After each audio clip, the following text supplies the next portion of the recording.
Hello everybody, Priscilla, your Pampered Chef Consultant here, always here to help you save some time and money in the kitchen and create some healthy meals while you're at it. I'm making some skillet pork chops with a red cabbage slaw, and it has some toasted pecans in it. So what I'm doing is I'm toasting my pecans first for a few minutes, and then we're going to add some olive oil to the skillet and my chops. Now I've seasoned up my chops.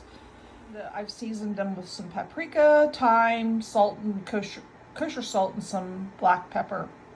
And as soon as I get these pecans out, I'm going to heat up a little bit of olive oil in the skillet, and we're going to cook those in the skillet. We're just going to drizzle a little bit of olive oil in here, let that heat up for just a few seconds, because the skillet is already hot. And then we'll just add our chops to that. And while they're cooking, I'm going to slice up some red cabbage on our rapid prep mandolin. Now the recipe, you can make 4. I'm just doing 2, but you can certainly do more than that. And you can do bone-in chops, whatever you have on hand, whatever your preferences are. And they're just going to cook about 5 to 6 minutes on each side, so they're good and brown.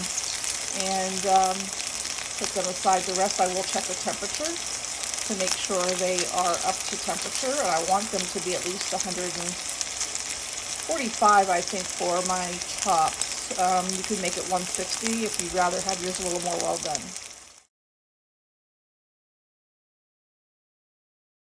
Okay, so I think the pork chops are done, and I did check the temperature a few minutes ago, and they're probably even higher, so at least it's 145. Check the other one. You want to go about the center. Yep, they're definitely done. So we're going to move those to a plate, let them rest. That one's a little bit thicker. And we're going to add the cabbage that I sliced up with, and I should have sliced that a little bit thinner maybe, with the mandolin.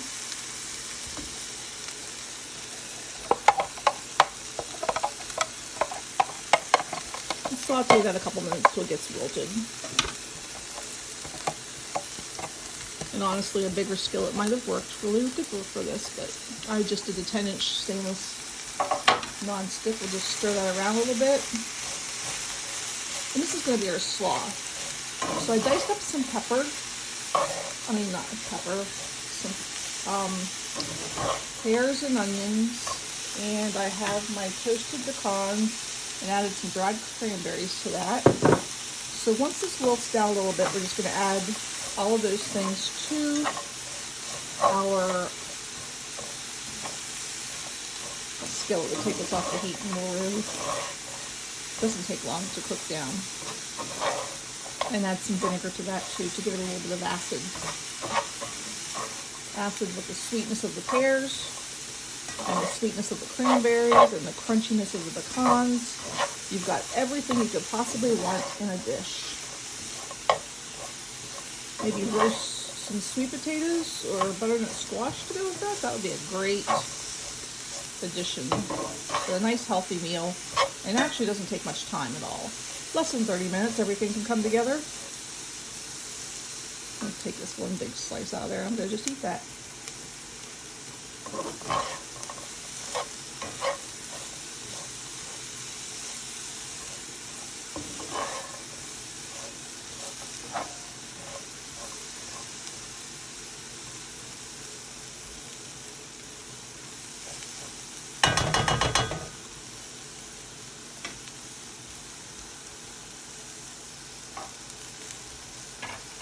Well, I love about this mandolin, it makes it nice and simple to slice things up the way you want it. Thicker, thinner, julienne shred, whatever, dice. You can do it all. And the blades, there's no chance I can cut myself on those. I've always been kind of a bit of a klutz. I've cut myself many times, so you can wilt that as much as you want. Let that, I think we'll go another minute. Quick stir, let's take that off the heat. because you want it as a slaw. We're not cooking it down like to a sweet and sour cabbage type thing. Let's go ahead and add our pecans and cranberries. I've got peppers on the brain. And then I've diced up a couple green onions and a pear.